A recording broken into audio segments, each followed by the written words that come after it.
Well, this is on maintenance process mapping. Hope everybody's buckled up, ready to go. So let's roll on. So, you know, I always say without effective maintenance process maps, an organization will never achieve stable maintenance process. And thus, continuous improvement is not achievable. And I think most of you would agree with that.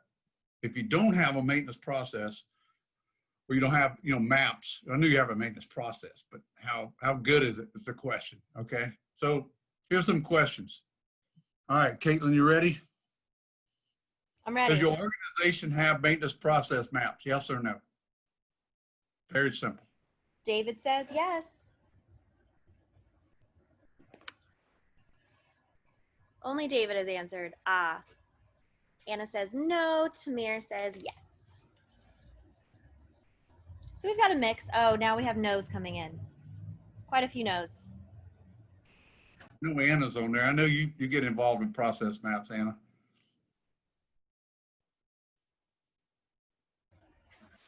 Margarito says yes. Matt Kitchen says no. Felix says no. So a pretty healthy mix between yeses and nos. No maybes. If you have maintenance process maps, does everyone in maintenance know they exist? Yes or no? David, who said yes, they have maps, says no, not everyone knows. Margarito says yes, they do. And then a few more no's. Have maintenance process maps, are they followed? Do we follow those process maps?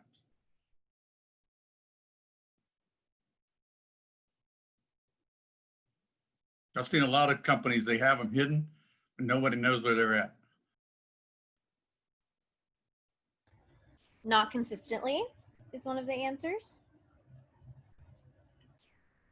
All right, next one. Are your maintenance process maps mapped to leading and lagging KPIs? In other words, each step in this process has a leading KPI and a lagging KPI. People are thinking.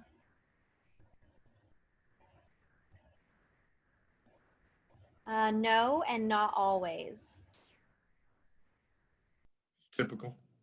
If you have maintenance process maps, do they have RACI charts with alignment, you know, to them? You know, it's basically what it is align everybody's thinkings and actions. So I don't know how many of you use RACI charts, but do you have RACI charts with like planning, for scheduling, for work execution, and so on?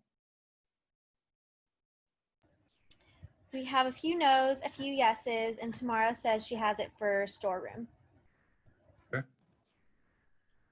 You know, Ron Thomas, DeFasco Steel, he was a former reliability manager.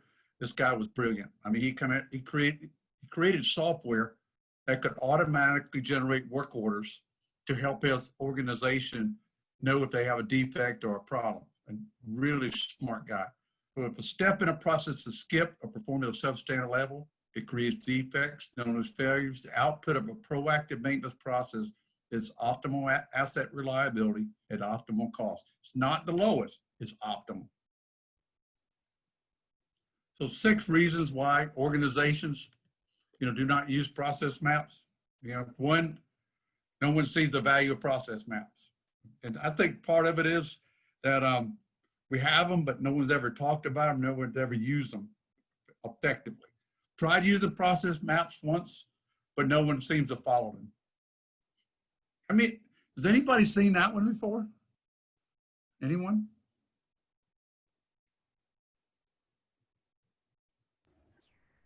People are typing. Yeah, good.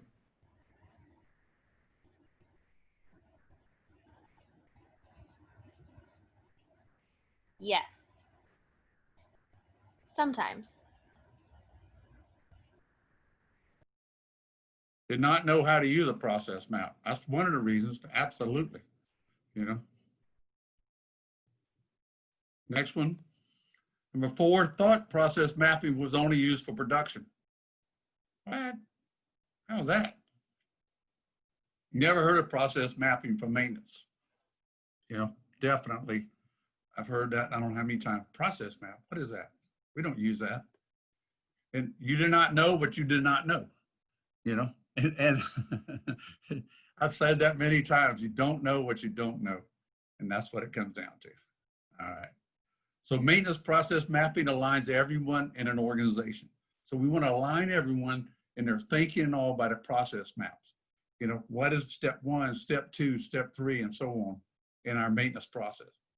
So what is maintenance? What is a process mapping?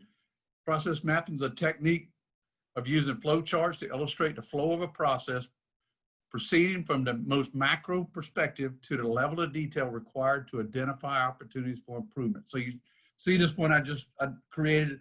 It's a proactive maintenance process map. Start out with preventive maintenance, inspection, and lubrication. Then we have our results from preventive maintenance, maintenance planning, maintenance scheduling. In that maintenance scheduling, we have a scheduling meeting.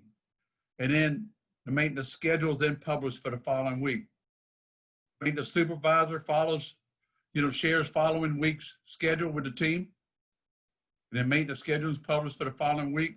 I like to have maintenance supervisor. When I was a maintenance supervisor, I used to always, after I finished the scheduling meeting, I had a meeting with my techs at the end of the day. Typically it was on a Thursday. And I went over with the schedule for next week. I want them to think about what they're going to do next week, Monday through Friday or Monday through Sunday. And then the schedule's published. Then the work's executed to specification. We close out the work order. Reliability engineering or someone that reviews the failure data. In other words, is our proactive maintenance process working? If I got corrections I need to make, and then we can do that. And some of these RE actions, reliability engineering actions, could be FMEA, PM evaluation, and so on. Process mapping focuses on the work rather than job titles or hierarchy. The purpose of process mapping is for organizations to improve efficiency. And process maps provide insight into a process, help teams to brainstorm ideas for process improvement, and increase communication and process documentation. And then process mapping definitely helps with looking at bottlenecks or repetition or delays. I'm going to give you some examples of process maps. Okay, this was Alumax Mount Holly in 1978, world-class model. This is where I went to work in 1980. Once they got the plant up and running, it's a large aluminum smelter, and world-class maintenance. This is where the foundation came from this organization. So that's 1978. 2005, lean maintenance. This is my book, Lean Maintenance. Me and Bruce Hawkins wrote this book, so it gives you an idea, from lean, how do we operate maintenance? And it's not, we don't use a lot of the different characteristics, but we have a lean process map for all our processes. And this one here, we got planning. So here we got the line reliability strategy with business goals, identify physical assets contributing to those goals, prioritize assets by consequence and relative risk, establish targeted performance, measurements that we want. And then we have work identification. Work identification is the work that comes from preventive maintenance or operator care, work requests, and so on. And this work then goes to planning, goes to scheduling, work execution.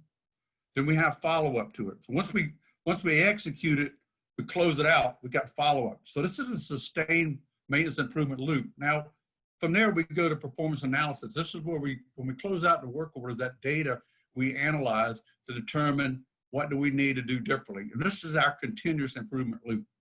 It goes back to work identification. I need to change the PMs, modify them, our PDMs, what's wrong?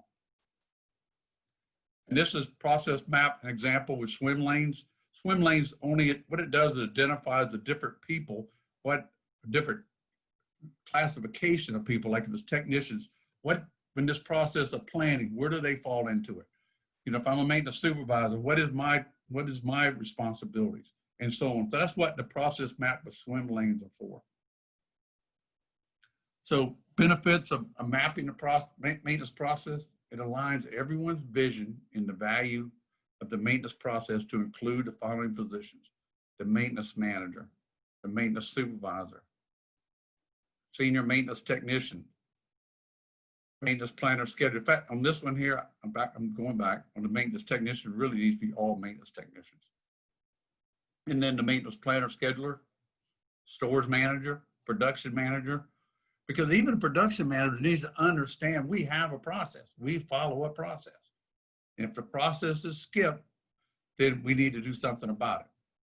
Sure, everyone follows the same steps in the maintenance process from work identification to work order closeout. Because every part of this has to be done specifically to our requirements.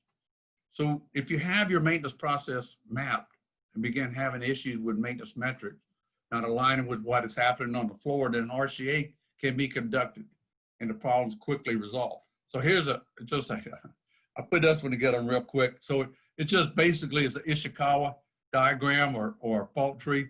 So we're just looking at, what is causing my problems? Can I identify it with this? This is a brainstorming exercise you do with your maintenance people to determine why it's like my preventive maintenance not working right, my planning, my scheduling, and so on. Hey, Ricky. Yeah. Just for anyone wondering, can you spell out what RCA stands for? Root cause analysis. Good question. Yeah. But you gotta, what's interesting about root cause analysis, we talk it, but we don't truly get to the root cause. A lot of times we get to a cause of a problem, but not to the root of the problem. So it's the recommended steps when mapping the maintenance process. Like what Albert Einstein said, the significant problems that we have cannot be solved at the same level of thinking with which we created them. So significant problems we face cannot be solved with the same level. So we got to change the way we think. And this is what this mapping is all about. It's getting everybody aligned in their thinking. So step one, determine your maintenance cost trend.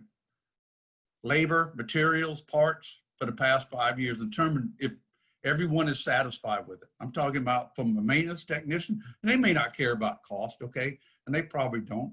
But when you get to maintenance manager, production manager, storeroom manager, plant manager, oh yeah. Yeah. So I want to know what the trend is for the last 5 years and if everyone's satisfied with it. No excuses, be positive.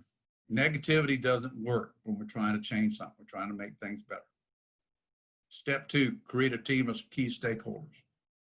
Need a facilitator. This is what I say. Okay, just my personal opinion. Facilitator need to be someone with no stake in the outcome. Could be an outside resource. And it doesn't mean be someone that understands maintenance. And it's probably best not to have someone that understands maintenance to be that outside resource for you. The maintenance manager, maintenance supervisor.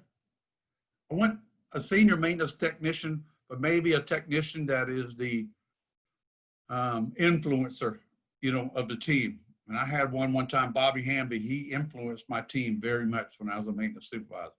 He was a great guy. He was smart. He thought proactively all the time. And most of the other guys didn't necessarily think proactively. They loved the smell of, broken equipment in the mornings, Maintenance planner, scheduler, absolutely. Stores manager. Now, why would I want the store manager in there? Because parts is a big deal in this maintenance process. And even kitting parts. Production manager, key stakeholder. This is the next one that's important. Educate the key stakeholders in maintenance best practices of world-class maintenance. What is it? Because they don't understand best practice. And it's not necessarily, when we say maintenance best practice, it's best demonstrated practice.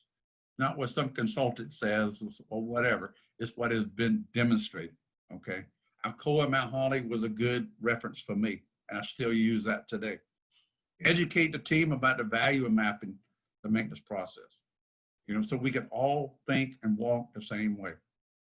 So and I'll tell you, I'll give you this presentation, be glad to share it with you. Use this to educate the team and the value of mapping the maintenance process. Create a chart, a RACI chart with roles and responsibilities defined, and when we talk about a RACI, some people have RACI, it doesn't matter. Basically what I say is, in my opinion, R is responsible. That could be multiple people, for each line. So let's just say in this case that it's on work procedures. So It could be who writes the procedure. So who writes the procedure? The R would be the maintenance technician. Who could be involved in that? Consultant would be the maintenance engineer, reliability engineer. Who's the A? The maintenance manager. Buck stops here. A's could only be one person. I learned the RACI chart when I was involved in a investigation of Walter Reed Medical Center at the Pentagon. And I'll tell you what, it was amazing when they gave me the RACI chart, because I was on a Lean Six Sigma team. I was like, okay, this really works well. It really works well. Create a plan using a crawl, walk, run methodology. Don't try to run. If you do, you're going to hit the wall and fall down on the ground, and you're not going to get up very easy. Okay, so crawl first. Once you sustain it, then you can walk, and before long, you'll be running. Identify high-level maintenance process maps from start to finish. This is a great one to start with right here, but there are plenty of them on the web. And then identify those leading, lagging KPIs for all maintenance process step, from work identification all the way through to work order closeout. On this one, you can see on this proactive continuous improvement loop, I got work identification. I got some metrics there. Next, we got maintenance planning. Step 3 is scheduling. Step 4, work execution. Step 5 is work order closeout. And then 6 is FRACAS, failure reporting, analysis, and corrective action system. So it's a process for, because our failures should tell us something that helps us improve our maintenance process. And this team meets 10 minutes weekly, review progress, any constraints, etc. And that's it. So it's 10 minutes. It's not 30 minutes. It's not an hour. You know, you need to have someone that knows how to manage a team too, you know, in a team meeting. Remember this saying, if you think this is achievable in your organization, you're correct. If you think it's not achievable in your organization, you're correct. What do you think? You know, it's all in your attitude and the way you think. You always got to think positive. And sometimes you got to do like I used to do, walk the plant. What that means to me, when I was a maintenance supervisor, even later as a maintenance manager, when I got frustrated with how things were going, instead of me saying something that I probably shouldn't have said, I go out, walk around the plant outside by myself. I left my pager. Okay, back then it was pagers, no cell phones. Okay, left my pager on the desk, and I walk around the plant, and I come back, and I'm cooled down. Okay, I don't have to choke anybody or anything. You know, I feel calm now. I can rationalize it, and I can understand what your thoughts are now. So questions. Yeah. Questions on this presentation so far. So someone tell me, what do you have? Yeah, I'm going to let everyone take a moment to type in the chat any questions you want to ask Ricky based off this presentation. Something that was submitted earlier, Ricky, it's a very technical question, but like if someone's never made these maps before, how do you find these templates? What do you use? Do you draw it by hand? How do you get started? I mean, there's plenty of software out there that you can use for this. You know, Visio is a great one to use. It's the one I use. You know, Visio has a process, you know, just like what you've seen in some of the stuff I showed you. It's very simple. It's not complex. You know, so Visio is a good one to start with. Excellent. We have some people in the chat agreeing that Visio is awesome and one to use. Should you ever change your map or have scheduled times to reevaluate it? What's the editing process like, you know, years down the line? You need to have a policy for that. You know, how do you do it? You need to keep it simple, this policy. It should be reviewed, you know, at least once a year. And that's what most companies that I know, they review it once a year. Typically it's the reliability engineer or maintenance engineer or maintenance manager that leads that project. And they go through it and then you say, do we need to change something? Do we need to make something better? We review the failures we've had. We look at the root cause analysis that we performed on some of our equipment. We look at all this data, and then from that, we determine what we're going to do as an output of it. And let's say someone is sharing this presentation in the future with a maintenance manager or someone who's pushing back saying, I'm not sure why we're doing this. What's the value we can get? Why take this on? What would you say? Well, if if your maintenance cost is continuing to trend upward and downward erratically, you probably need to look at this. Really need to look at it, because if you don't have process maps, I can promise you, you fall into a bucket. Okay, it's called reactive maintenance. Okay, if you want to get out of reactive maintenance, you got to do it one step at a time. You can't do it overnight. There's no easy button. You know, I don't think Staples even has them anymore. You know, so you can't buy an easy button anymore. You know, that little button, you go push it. That's easy. You know, but we don't have those anymore that I'm aware of. So Right. Okay, we've got some great questions. So, should maintenance processes be integrated into asset management processes? well, yeah, you integrate them into it. Absolutely. Because that's what it's all about, is asset management, managing those assets. Absolutely. It got to be, everything's got to be aligned. If we got How operator care, they got to be aligned with it too. how detailed should maintenance process maps be? I start off very simple. Don't get complex. You know, take some of my slides, think about some of the processes I showed in this presentation, and think about, you don't have to get complex with it. Make it simple to start with. Higher level, the better. And then you get more, you drill down as you start learning, you start getting it more complex. But remember what I said, you got to crawl before you walk and walk before you run. That's a big ticket to take home with you. Yeah. We always call it progress over perfection, right? So it's better to get started and have a first version and then work slowly towards a perfect one. You don't need to wait to unveil it when it's absolutely perfect and bulletproof. Igor asks, what is the best method to identify gaps from where we are and where we want to be regarding maintenance processes? Sometimes we think it's easy until we have a need to start on mapping these gaps. I tell you, there's a few ways to do it. One is hire an expert to come in and assess your organization and look at the gaps, you know, work with your team. First you do, if you're gonna hire somebody to come in, make sure they've got references that you trust, and then they come in and make sure their agendas align with your agenda, and then have them help you with that process. Because they'll help you map the processes, believe me, they can help you. Awesome. David is curious, would you prefer to have a complex process map with swim lanes with a lot of detail or a simpler process map? And how do you get technicians to learn and understand the process maps? Keep it simple. You know, I like simple process maps. You can have more complex, but they're not for the maintenance technicians. Okay, maintenance technicians is higher level. You start getting more advanced into it, they get more advanced and they want to know more, then you can take them to the next level. But I would that's what I did with my people. I hate to say it, but I had very complex process maps, but I had very simple process maps that my technicians saw.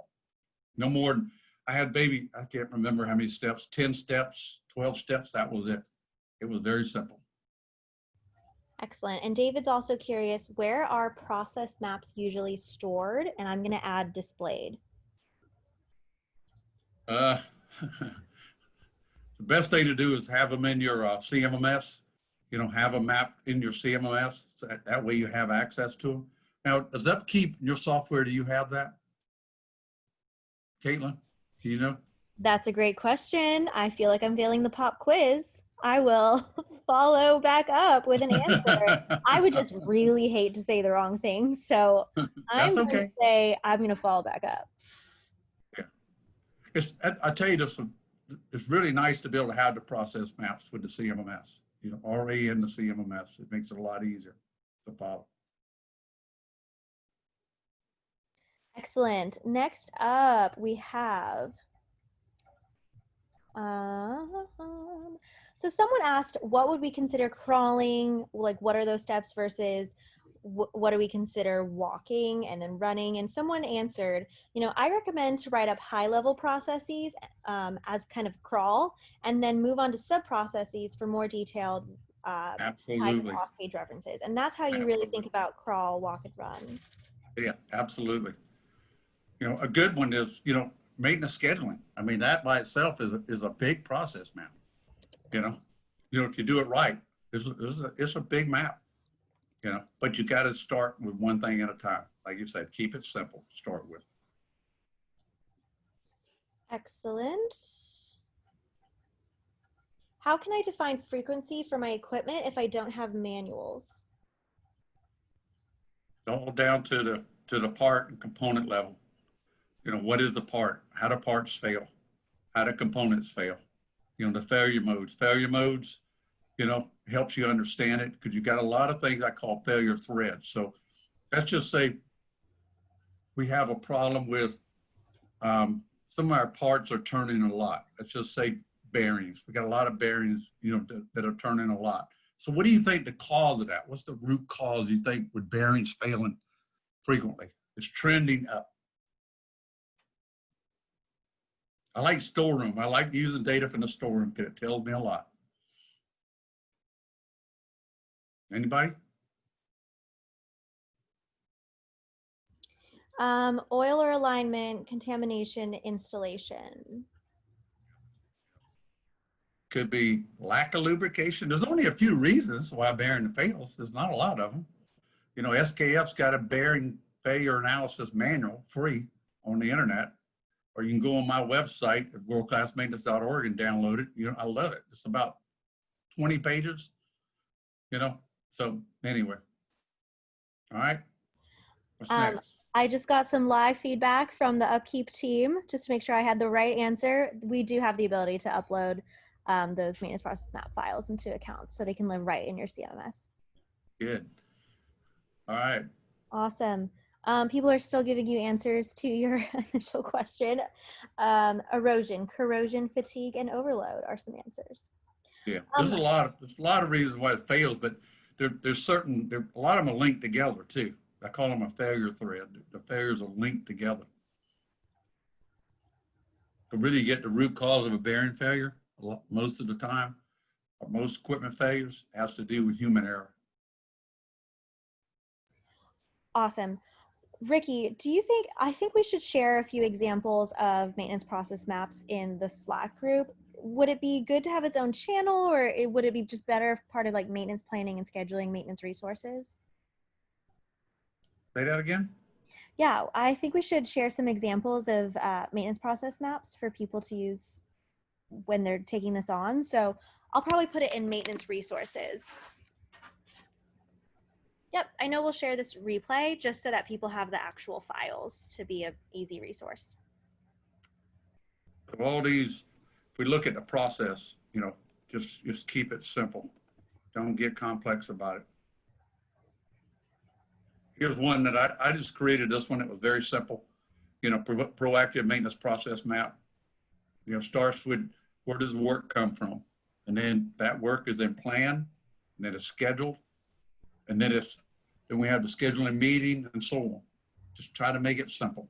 Yep. Chelsea, can we make sure to screenshot that and share it in maintenance resources? Yes. Thank you.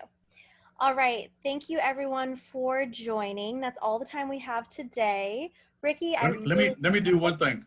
Yes. Upcoming preventive maintenance plus PM optimization, 3 days. It's open. It's October 19th to 21st. It's virtual. It's going to be hosted by, Upkeep and online. And it's also in person and outside of Clemson, South Carolina at Southern Wesleyan University. And I'll be live there. And then below, we have these are 3-hour sessions. So week 2, world-class maintenance planning and scheduling, 3-hour webinar.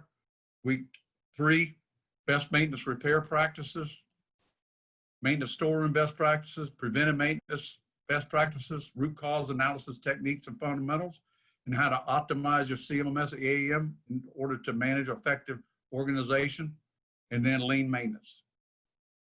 All right. And there's our email if you need to contact us. Thank you, everyone. Perfect. I put my email in the chat. So if anyone would like to sign up, we would love to see you. That's my email, so you can easily copy and paste it and sign up. And thank you so much, Ricky, for putting this on. And I'm really looking forward to all of these. Awesome. Have a great rest of your day, everyone. Bye. Okay, bye.